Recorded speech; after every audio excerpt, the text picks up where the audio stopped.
my dad announced. "We're selling the family business. You're getting nothing," my siblings cheered. I smiled. "Dad? Who's the buyer?" He proudly said. "Everest Holdings.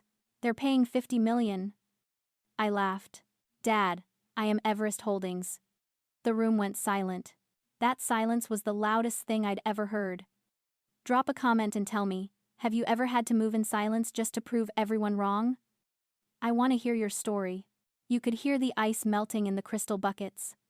My brother Jason stopped mid-cheer, his champagne glass halfway to his mouth. My sister Hannah looked from Dad to me, her smile faltering like a glitching video.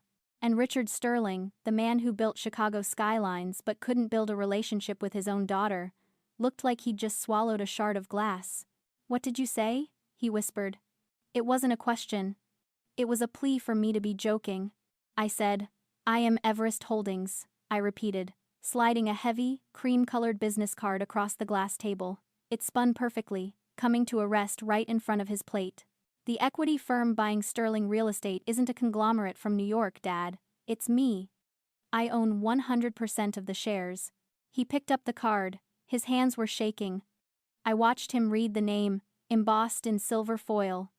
C.S. Holdings, Claire Sterling. "This is impossible," Jason stammered, finally finding his voice. You're an architect. You design lobbies. You don't have $50 million.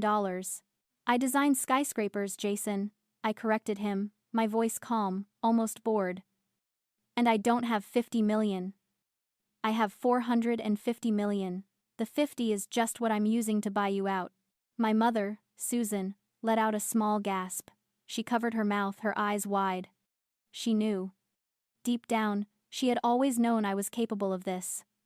But she had chosen silence for 30 years. Tonight, her silence didn't matter. "Why?" Richard demanded, his face turning a dangerous shade of red. "Why hide? Why use a shell company? We're family." "Because you would never have sold to me," I said. "You would have burned this company to the ground before you let a woman run it. You told me that yourself, remember? 10 years ago." I stood up. I wasn't the little girl begging for approval anymore. I was the buyer. And they were just assets on a balance sheet I was about to restructure. "The wire transfer is already pending, Richard. Subject to a final board signature tonight. So, are you going to sign? Or are you going to explain to your investors why you turned down a 50% premium on a failing company because your ego is too big to fit in the room?" He looked at the contract on the table, then he looked at Jason, his golden boy, the son he had bet everything on. Jason looked sick. He knew what was coming. Richard picked up the pen. He didn't look at me. He signed. In that moment, the Sterling legacy didn't end. It just finally found a pair of hands strong enough to hold it. The smell of expensive scotch and old leather always takes me back to the day I left. It was 10 years ago, almost to the day. I was 22, fresh out of architecture school, with a roll of blueprints tucked under my arm that I had guarded like a state secret. I called it the crown jewel. It was a design for a sustainable, net-zero skyscraper that would have redefined the Chicago skyline. It was brilliant. It was necessary. And it was mine. I walked into this same office, placing the plans on this same mahogany desk. I remember the way Richard looked at them. For a split second, I saw genuine awe. He traced the lines of the vertical gardens and the wind turbine integration. He knew it was a masterpiece. Then, he looked up at me, and the awe vanished, replaced by that familiar, patronizing pity. He didn't hand the plans back to me. He handed them to Jason. "It's a hell of a concept, son," he said. "Run with it." I felt the air leave the room. "Dad," I said, my voice shaking in a way it never would again. "I drew that. Those are my calculations." Richard poured himself a drink, not even bothering to look me in the eye. "Claire, sweetheart," he said, his voice smooth and dismissive. "Be realistic. Investors want strength. They want certainty. Construction is a man's world. Men do steel and concrete, girls do interior design. You can handle the lobby decor. Pick out some nice throw pillows." Jason grinned, rolling up my life's work and tucking it under his arm. He didn't understand a single load-bearing calculation on those pages, but he understood the assignment: take the credit, look the part, and let the men handle the business. I didn't argue. You don't argue with a demolition ball, you just get out of the way. I watched from the sidelines as Jason announced the project to the press. I watched him hold the schematics upside down in a photo op. I watched as the groundbreaking date got pushed back 6 months, then a year, then indefinitely, because Jason couldn't figure out the engineering logistics I had already solved in the footnotes he never read. That night, I didn't pack a suitcase of clothes. I packed my hard drives, I packed my portfolio. I took a one-way flight to New York and erased Claire Sterling from the industry. I became C.S. Holdings.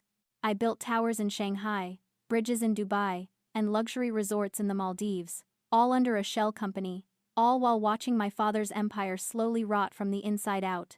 I built a reputation as a ghost, an entity that delivered on time and under budget, no face attached, because I learned the hard way that in my father's world, my face was a liability, but my mind was an asset they couldn't afford to lose, even if they were too arrogant to pay for it.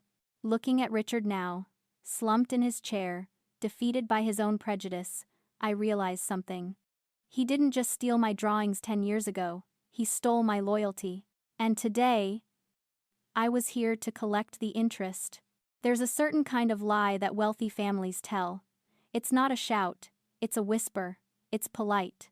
It's delivered over cocktails and charity dinners, wrapped in concern. And it's lethal.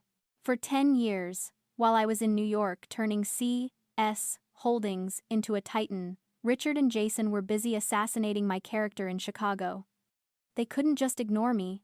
If people asked, whatever happened to Claire? And the answer was, she's a successful architect in Manhattan, it would raise questions.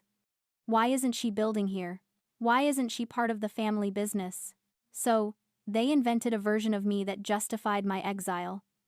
I learned about it 2 years in, from an old classmate I bumped into at a conference. She looked at me like she was seeing a ghost. "Claire?" she said, her voice hushed. "I heard. I thought you were in rehab in Arizona. Or maybe painting in Soho? Your dad said you were finding yourself on some artist's commune." Finding myself. That was code. In Sterling circles, that meant drug problem, or mental breakdown, or simply failed. They told investors I was unstable. They told the board I had no head for business. They painted Jason as the steady hand, the rock, the dutiful son who stayed behind to carry the weight of the empire, while I was the flighty, artistic daughter who couldn't handle the pressure. It was brilliant, in a sick way. It inoculated them against me. If I ever tried to return, my credibility was already dead on arrival. No bank in Chicago would lend to the unstable artist. No developer would partner with the prodigal daughter. That's why I had to become a ghost. That's why I used a shell company. I realized I couldn't just walk through the front door of Sterling Real Estate. The locks had been changed long ago, not with keys, but with rumors. So, I built a ladder they couldn't see. I used C.S. Holdings to buy up the debt of their suppliers. I bought the land adjacent to their developments. I became the silent partner in the banks they relied on. I surrounded them. And while they were whispering about my failure, I was buying their future. Now, standing in this penthouse, watching the blood drain from their faces, I saw the exact moment the whisper campaign died. You can't call someone a failure when they just bought you out for cash. You can't call someone unstable when they're the only thing standing between you and bankruptcy. The whispers stopped. The silence in the room was absolute. And for the first time in a decade, the only voice that mattered was mine. The morning after the gala, the sun hadn't even fully risen before Richard Sterling stormed into the temporary office I had set up in the tower's annex. He didn't knock. He slammed the door open so hard it hit the stopper with a crack. "You can't do this, Claire," he started, pacing before I even looked up from my laptop. I spoke to my lawyers. "This is entrapment. You misrepresented yourself. It's fraud." I took a sip of my coffee, black, no sugar. "It's not fraud, Dad. It's an anonymous acquisition. Every document you signed was vetted by your own legal team. They told you it was a godsend. Remember? He stopped pacing and leaned over my desk, putting both hands on the polished wood. He was trying to loom, to use his physical presence to intimidate me like he used to when I was a child. But I wasn't a child anymore, and he was just a man in a suit that was starting to look a little too big for him. "You are my daughter," he said, his voice dropping to that low, dangerous register he used when he wanted compliance. "You are going to void this sale. You are going to hand those shares over to the family trust, for free. To save this family." I looked at him, really looked at him. For years, I had thought he was a giant, a titan of industry who simply demanded excellence. But now, seeing the desperation in his eyes, I realized the truth. He wasn't a titan. He was a narcissist terrified of being exposed. He needs Jason to be a genius, because if Jason is a failure, then Richard Sterling is a failure. He bet everything on his son because he saw himself in Jason, and he rejected me because I was different. If I succeed, it proves his entire worldview is wrong. He can't afford to be wrong. "I'm not voiding anything," I said, meeting his gaze. "And I'm not saving the family trust. The trust is bankrupt, Richard. You know that. That's why you sold." "I sold to save it," he shouted. "To get capital, not to hand the keys to you." "To me?" I asked, raising an eyebrow. "The architect who designed the building you're standing in? Or the daughter you told wasn't smart enough to run a construction site?" "You aren't smart enough," he spat. "You're lucky. You got lucky in New York. Jason has vision, Jason has the killer instinct. You're just cold." "I am cold," I agreed. "Because you taught me that warmth is a weakness." "But Jason doesn't have a killer instinct, Dad. He has a gambling addiction. And he didn't have vision, he had my blueprints." Richard flinched. "That's a lie." "Is it?" I opened a drawer and pulled out a thick file folder. I didn't slide it across the desk this time. I held it up, then explained why the Golden Child forged your signature on a $12 million loan last month. Richard went still. The color drained from his face, leaving him gray and old. He was a paper tiger, roaring to hide the fact that he was already burning. He stood frozen, staring at the file folder in my hand. He didn't reach for it. He didn't want to touch it. It was like he knew that the moment he opened that folder, the version of the world where he was a successful patriarch would cease to exist. "Forged?" he repeated, the words sounding foreign in his mouth. "Jason wouldn't. He knows the bylaws. He knows he can't sign for loans without board approval." "Jason hasn't cared about bylaws for a long time," I said, tossing the folder onto the desk. It landed with a heavy thud. "Open it." He hesitated, then slowly reached out. His fingers trembled as he flipped open the cover. The top document was a loan agreement from a private lender, the kind that doesn't advertise on billboards. High interest, short term, secured by collateral. "Look at the collateral, Dad," I said softly. He scanned the page. His eyes widened. "Class A voting shares," he whispered. 40% of the company. He didn't just borrow money, I explained. He leveraged the family's control. He bet the company on a poker game, or a horse, or whatever his vice of the week was. And he lost. Richard flipped to the signature page. There it was. Richard Sterling. Signed in a shaky hand that looked just enough like his to pass a cursory glance, but not enough to fool anyone who actually looked. I never signed this," he stammered. "I know," I said. "Because on the date that was signed, you were in Aspen. Jason was here. He forged your name, Dad. And when the loan came due last week, he couldn't pay. The lenders were about to seize the shares. That's why the company was hemorrhaging cash. He was siphoning operating funds to pay the interest."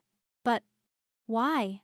Richard sank into the chair opposite me, looking smaller than I had ever seen him. "I gave him everything. The VP title, the salary, the car. You gave him authority he didn't earn," I corrected. "You put him in a position he wasn't qualified for, and when he started drowning, he grabbed the only life raft he could find the company assets. You didn't build a successor, Richard. You built a liability." I have to call him," Richard said, reaching for his phone. "He can explain. Maybe it's a mistake." "It's not a mistake," I said, cutting him off. And calling him won't fix it. Because I didn't just buy the company's equity, Dad. I bought the debt. He looked up, confused. What? I bought the loan from the private lender, I said. Yesterday morning, before the gala. I own Jason's debt now, which means I legally own the voting shares he put up as collateral. Even if you void the sale, even if you fight me on the acquisition, I still own 40% of your company. And with the shares I bought from the other board members, I have majority control. Checkmate. Richard dropped his phone.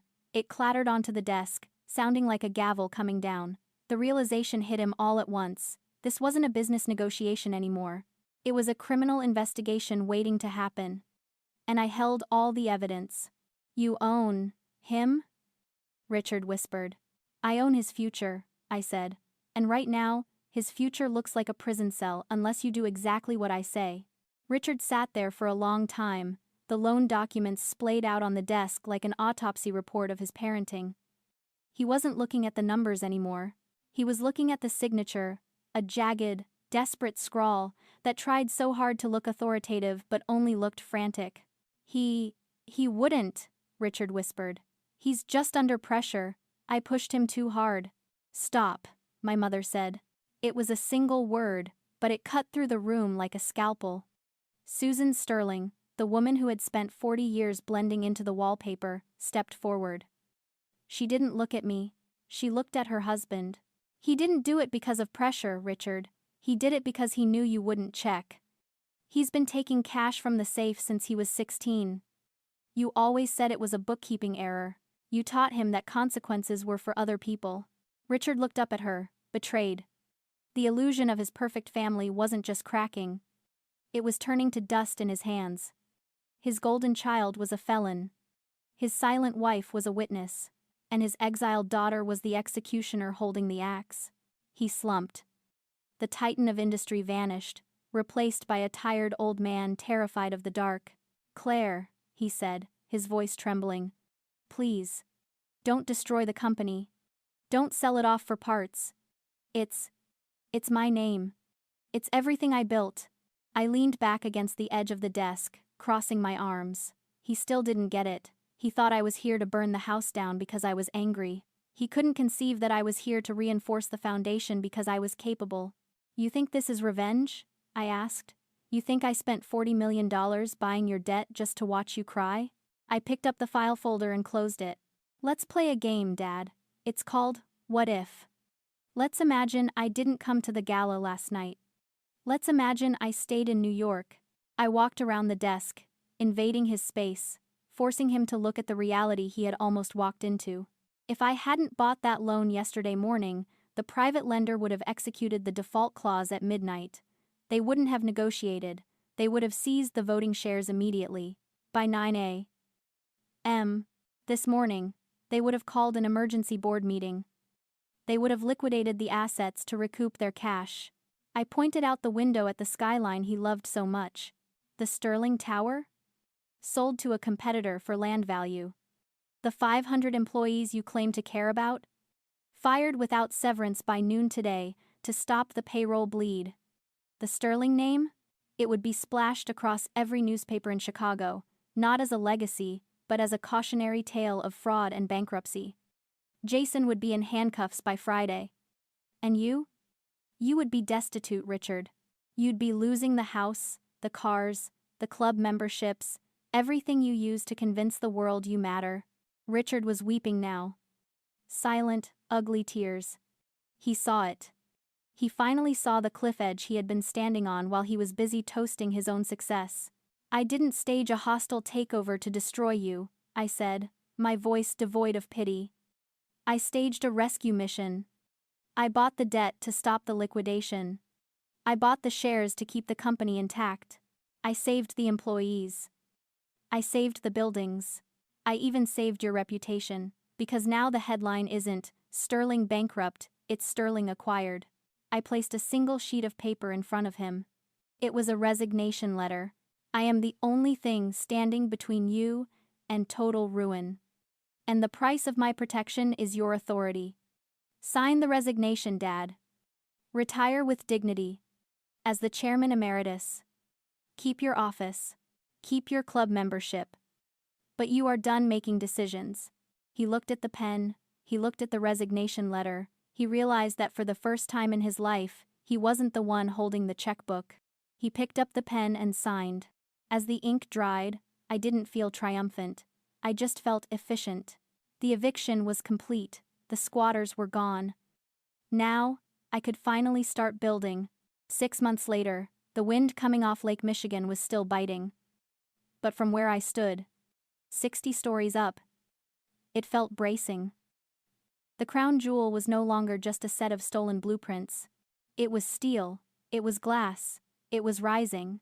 I stood on the unfinished observation deck, watching the construction crew hoist a massive solar array into place.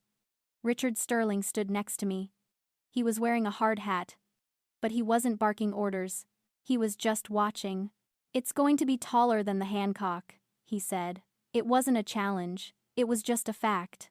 "Only by antenna height," I corrected him. "But it will be 50% more energy efficient." "Good," he nodded. "That's good." We had settled into a strange, quiet truce. I hadn't fired him. I had kept my word. He was the chairman emeritus. He had an office on the 40th floor where he could meet old friends and tell war stories. He had kept his dignity, but lost his power. And surprisingly, he seemed relieved. He didn't have to pretend to be the smartest person in the room anymore. He could just be a man who knew a lot about concrete.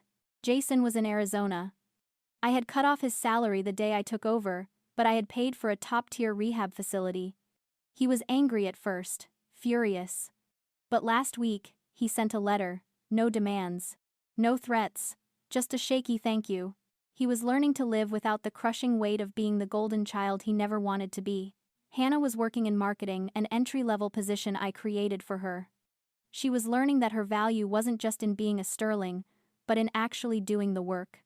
"You were right," Richard said suddenly, breaking the silence. He didn't look at me, he was staring out at the city he had spent his life building, about the debt, about Jason, about everything.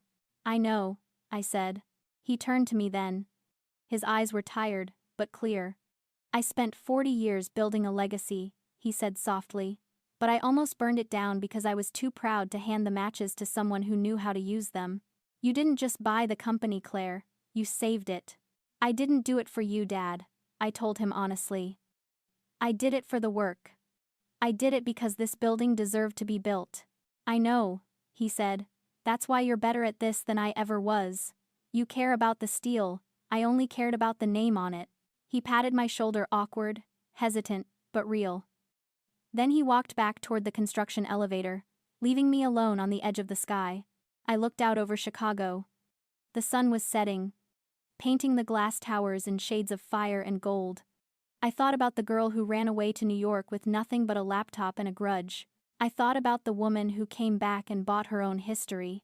Revenge is seductive. It promises that if you destroy the people who hurt you, you'll feel whole again. But that's a lie. Destruction is easy. Anyone can strike a match. True power isn't burning the house down, it's evicting the squatters, reinforcing the foundation, and building something so magnificent that even the people who doubted you have to stop and stare. I checked my phone. A text from Jason. "Day 90, still sober." I typed back, "Keep going." I put the phone away and looked up at the crane swinging above me. We had work to do. Success is the only noise you need to make. If you're building your own empire in silence right now, hit that subscribe button. We're in this together.